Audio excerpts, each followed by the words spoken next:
இருக்கிற பாசிச கூட்டத்தை எதிர்த்து, இன்னொரு பக்கம் மத அரசியலை எதிர்த்து, அடிமை கட்சிகளுடைய சூழ்ச்சியை எதிர்த்து, அணில் ஆமை ஆடு எதா இருந்தாலும் எல்லா கட்சிகளையும் எல்லா சிற்றிடர்களையும் எதிர்த்து, மழை வெள்ளம் கொரோனா போன்ற பேரிடர்களையும் எதிர்த்து நமக்காக நம்மோடு நிற்கிற ஒரு இயக்கம் அப்படின்னா அது இந்த திராவிட இயக்கம் ஒன்று மட்டும்தான்.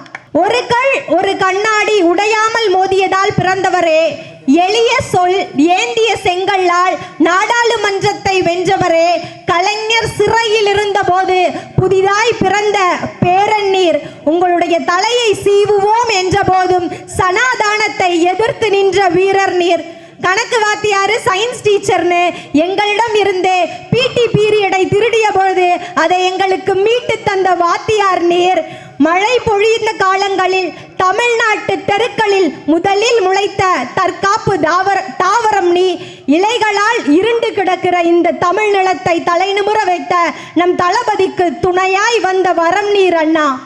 நீர் தமிழ் போல் வாழ்க, திராவிட முன்னேற்ற கழகம் போல் வளர்க. அன்ன சத்திரம் 1000 வைத்தலை விட ஆலயம் 16,000 நாட்டலை விட புண்ணியம் கோடி ஆங்கோர் ஏழைக்கு எழுத்தறிவித்தல்னு சொன்னாரு பாரதி. ஆரிய படை கடந்த பாண்டிய நெடுஞ்செழியன், அவரோட பேர்லயே நமக்கு தெரிஞ்சிடும், ஆரிய படையை கடந்த பாண்டிய நெடுஞ்செழியன். அவருடைய ஒரு வரிகள் இருக்கு, உற்றுளி உதவியும் உருபொருள் கொடுத்தும் பிச்சை நிலை முனியாது கற்றல் நன்றே, பிறப்போர் என்ன உடன் வயிற்றுள்ளும் பிறப்பின் பால் தாயும் மனம் திரியும், ஒரு குடி பிறந்த பல்லோருள்ளும் மூத்தவன் வருக எண்ணாது அவருள் அறிவுடையோன் ஆறும் அரசன் அரசும் சொல்லும், வேற்றுமை தெரிந்த நாள்பால் உள்ளும் கீழ்பால் ஒருவன் கல்வி கற்பின் மேல்பால் ஒருவனும் அவன் கண் படுமே. இப்படி ஒருத்தரால எழுத முடியும் அப்படின்னா கண்டிப்பா ஆரிய படையை கடந்த ஒருவரால் மட்டும்தான் எழுத முடியும். அதாவது ஒரு குடும்பத்துல பிறந்த எத்தனை பேர் இருந்தாலும் அதுல கல்வியில் சிறந்தவங்க தான் அரசனும் விரும்புவாங்க அப்படின்றதுதான். அதே போல இதுல 4 வேதங்கள் இருக்கு. அந்த 4 வேதங்கள்லயும் கீழ்பால், அவர்கள் சொல்ற கீழ்பாலா சொல்ற ஒருத்தர் கல்வி கற்றாலும் மேல்பால் அவர்கள் கண் படும் அப்படின்னு கல்வியோட சிறப்பை சங்க காலத்திலேயே எழுதியவர் ஆரிய படை கடந்த பாண்டியன் நெடுஞ்செழியன். படிக்கிறதுக்கெல்லாம் போகாத, நம்ம தான் வீர பரம்பரை அப்படின்னு சொல்லி ஊர்ல சுத்து அப்படின்னு சொல்ற ஒரு கூட்டம். சரி, இந்த பக்கம் பார்த்தா பனைமர ஏறி பொழப்ப நடத்திக்கோ, ஆடு மேய்ச்சி உயிர் வாழு, அதுவும் என்ன சமைச்சு சாப்பிடணுமா, ஆம கறியும் மான் ரசமும் வச்சு சாப்பிடணுமா அப்படி சொல்ற ஒரு முட்டா பீஸ் இந்த பக்கம். சரி, இதுதான் இப்படின்னா புதுசா வந்த ஒருத்தர் இருக்காரு, இளைஞர்களை கூட்டுவாரு. இளைஞர்கள் விசில் மட்டும் போட்டா போதும், தலைவர்களை எங்க இருந்து கூப்பிடுவார் தெரியுமா, பக்கத்து கட்சியில இருந்து கூப்பிடுவாரு. இதுல மாற்றம் உண்டாகணுமா, பக்கத்து கட்சியில இருந்து தலைவர்களை கூட்டிட்டு அவர் அரசியல் நடத்துறாரு. இப்படி இந்த கட்சிகள்லாம் இதுல ஒரு இப்போ அந்த வடிவேல் கவுண்டமணி காமெடி ஒண்ணு இருக்கும், எல்லாருக்கும் ஞாபகம் வரும்னு நினைக்கிறேன். கவுண்டமணி இளநீ கடை போட்டிருப்பாருலக்கா, இந்த பக்கம் இளநீ கடை போட்டிருப்பாரு கவுண்டமணி, அந்த பக்கம் வடிவேலி இளநீ கடை போட்டிருப்பாரு. நடுவில் அந்த இளநியை கயிறு கட்டி இழுத்து அவர் அந்த கடையில வியாபாரம் பண்ணுவாரு. இப்படியே கடையோட பேரு தான் வேற, உள்ள இருக்க இளநிலாம் ஒண்ணுதான். அந்த மாதிரி தான் கடை பேரு தான் தாவேகா அதிமுக, உள்ள இருக்கிற இளநிலாம் ஒண்ணுதான். இப்போ நம்ம எதுக்காக அக்கா இங்க கூடியிருக்கோம், அண்ணன் உதயநிதி அவர்களோட பிறந்த நாளை கொண்டாடுறதுக்காக. எதுக்காக அவரோட பிறந்த நாளை கொண்டாடணும் அப்படின்னா, அவர் நம்ம தமிழ்நாட்டினுடைய துணை முதல்வர் அப்படின்றதுனாலயா அப்படின்னா இல்லை. இன்னைக்கு தமிழ்நாட்டு பெண்களுக்கு குடும்பத்துல, சமுதாயத்துல, அரசியல்ல, ஏன் இந்த கூட்டத்துல முக்காவாசி பெண்கள் தான் இந்த மேடையில் பெண்ணாகிய எனக்கு இடம் இருக்கிறது என்றால் அதற்கு காரணம் கலைஞர் என்கின்ற காலத்தை வென்ற தலைவர். அவருடைய பேரன்றதுனால அண்ணன் உதயநிதி அவர்களுடைய பிறந்த நாளை நம்ம இங்க கொண்டாடுறோமா? நிச்சயமா இல்ல. காலங்காலமா தமிழக முதல்வர் அப்படின்றத தாண்டி இன்னைக்கு இந்தியாவினுடைய நம்பர் 1 முதலமைச்சராக தன்னுடைய உழைப்பால் வென்றிருக்கின்ற நம்முடைய திராவிட நாயகர் முதல்வர் அவருடைய மகனா இருக்கிறதுனால அண்ணன் உதயநிதி அவர்களுடைய பிறந்த நாளை நம்ம இங்க கொண்டாடுறோமா அப்படின்னா இல்ல. இன்றைய சூழல்ல இளைஞர்கள் எப்படி வழி நடத்தப்படுறாங்கன்னு யோசிச்சு பாருங்கக்கா. ஒரு பக்கம் ஒரு மிஸ்டு கால் கொடுத்தா போதும், என்ன கொடுத்தா போதும், ஒரு மிஸ்கால் மட்டும் கொடுத்தா போதும் பிஜேபி ஆர்எஸ்எஸ் போன்ற கட்சிகள்ல இளைஞர்களை இணைச்சிடுவாங்க. இணைச்சு என்ன பண்றாங்க அப்படின்னு யோசிச்சா, மதம் கலவரம் பண்ணு, சாமி பேரை சொல்லி காசு வசூல் பண்ணு, அவங்க அனுப்புற வாட்ஸ்அப் மெசேஜை 100 பேருக்கு ஃபார்வர்ட் பண்ணி போய் பிரச்சாரம் பண்ணு அப்படின்னு இளைஞர்களை தவறாக வழிநடத்தி கொண்டிருக்கிறார்கள் ஒரு பக்கம். சரி, இதுதான் இந்த கதின்னு நம்ம தமிழ்நாட்டுக்குள்ள வந்தா, ஒரு பக்கம் சாதி கயிறை கையில கட்டிட்டு படிக்கிறதுக்கெல்லாம் போகாத, நம்ம தான் வீர பரம்பரை அப்படின்னு சொல்லி ஊர்ல சுத்து அப்படின்னு சொல்ற ஒரு கூட்டம்.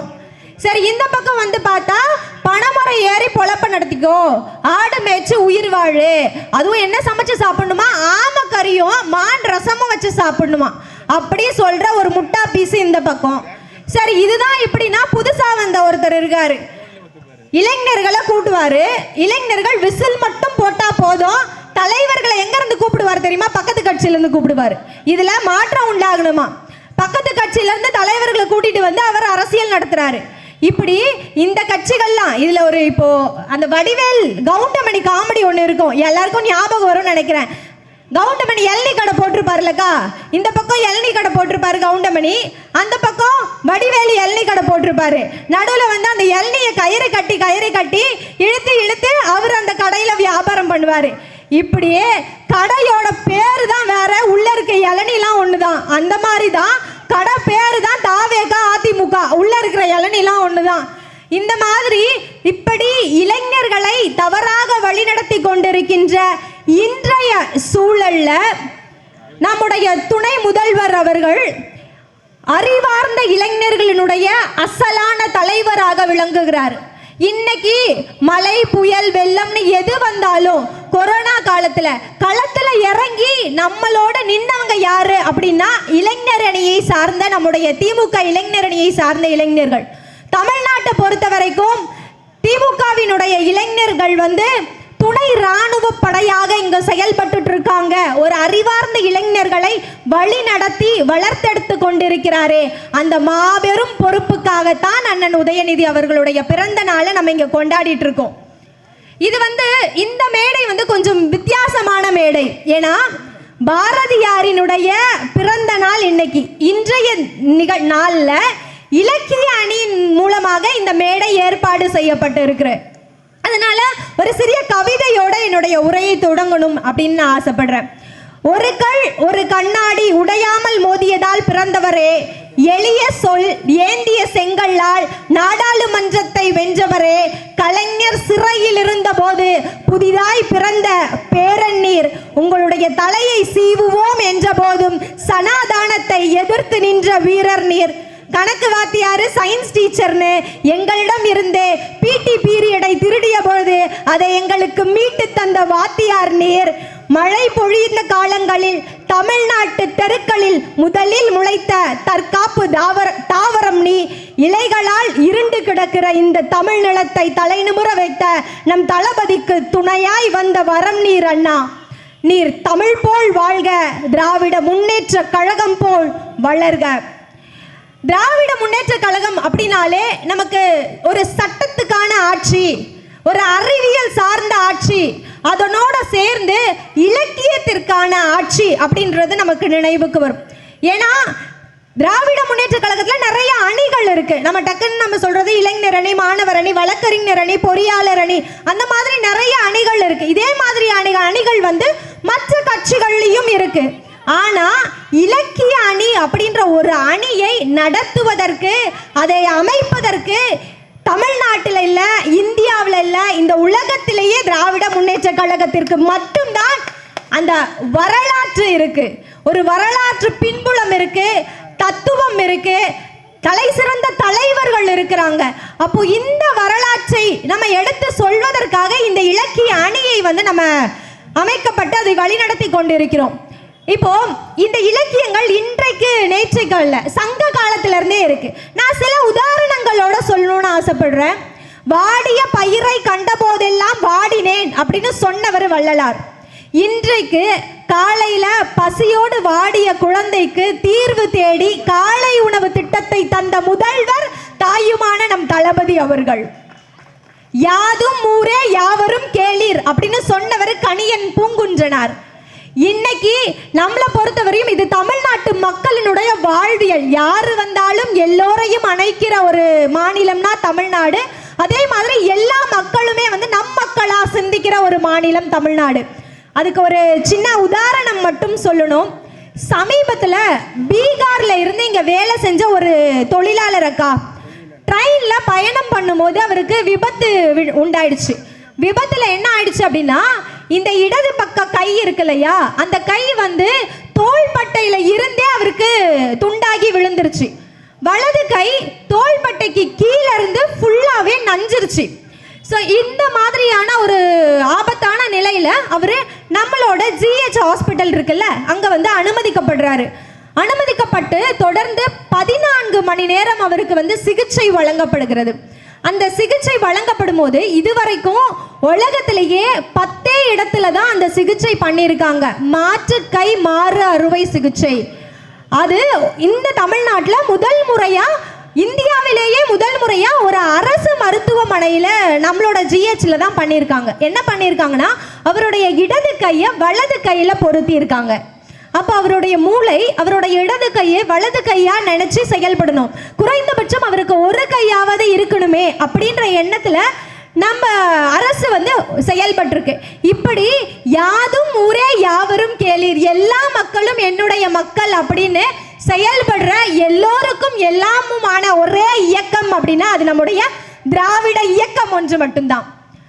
அன்ன சத்திரம் 1000 வைத்தலை விட ஆலயம் 16,000 நாட்டலை விட புண்ணியம் கோடி ஆங்கோர் ஏழைக்கு எழுத்தறிவித்தல்னு சொன்னாரு பாரதி. அன்ன சத்திரம் 1000 வைக்கிறத விட ஒரு குழந்தைக்கு நீங்க கல்வி கொடுக்கறது அந்த அளவுக்கு முக்கியம்.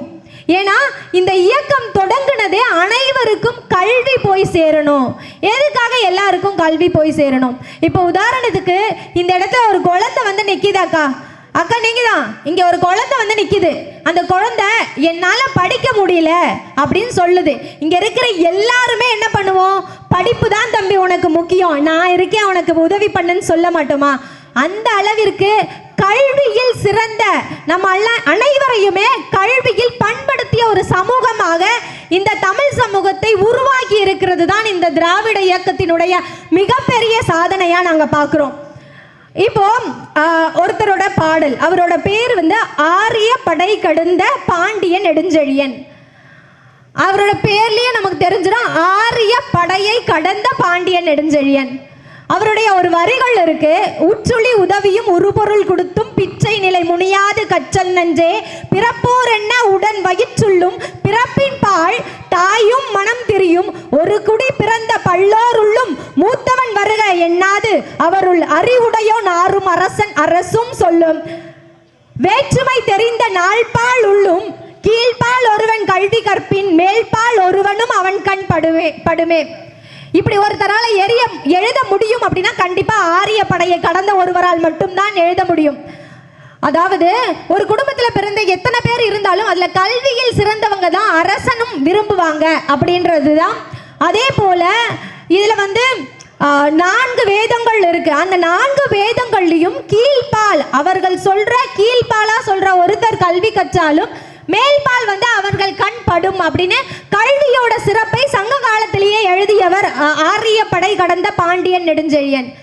இப்போ எப்பெல்லாம் வடக்குல இருந்து நம்முடைய தமிழ் நிலத்தை இந்த ஆரிய படையெடுப்பு நிகழ்ந்து நம்முடைய மண் மொழி மானத்தை சிதைக்க நினைக்குதோ அப்ப எல்லா நிகழ்விலுமே இந்த திராவிட இயக்கத்தினுடைய பெரியார், அண்ணா, கலைஞர், நம் திராவிட நாயகர், முதல்வர் எல்லாருமே தெற்கே ஒரு இனம் இருக்கு, தனியே அதற்கு ஒரு குணம் இருக்குன்றத ஒவ்வொரு நிகழ்வுலையும் நிரூபிச்சுட்டே தான் இருக்காங்க. இதுக்கு வள்ளுவருடைய ஒரு குறள் இருக்கு.